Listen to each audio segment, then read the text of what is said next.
Russia's assault on Ukraine is intensifying. This is Kharkiv in the east of Ukraine, and President Zelenskyy is clear on what we're seeing. Russian forces have brutally fired on Kharkiv from rocket artillery. It is clearly a war crime.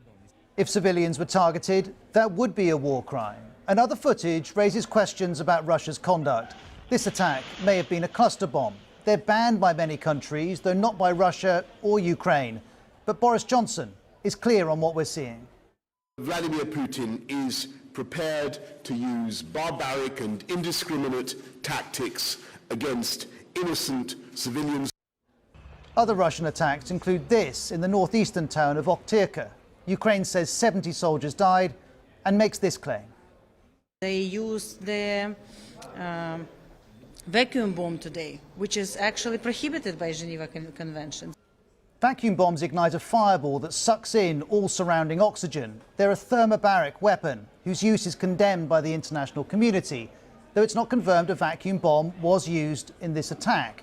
There's also the city of Kherson. This is verified footage of an airstrike on Friday. Now the city's encircled.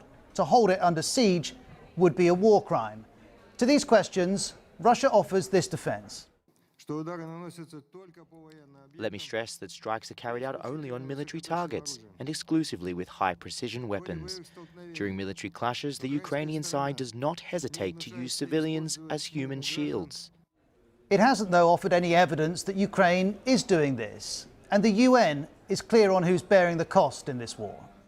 The scale of civilian casualties and damage to civilian infrastructure, even in these very early days, is alarming.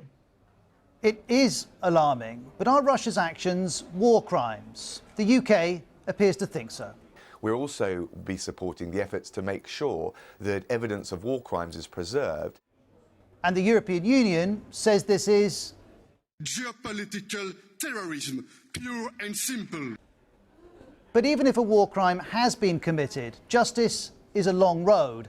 It could come via the International Criminal Court in The Hague. Its prosecutor says, "I am satisfied that there's reasonable basis to believe that both alleged war crimes and crimes against humanity have been committed in Ukraine."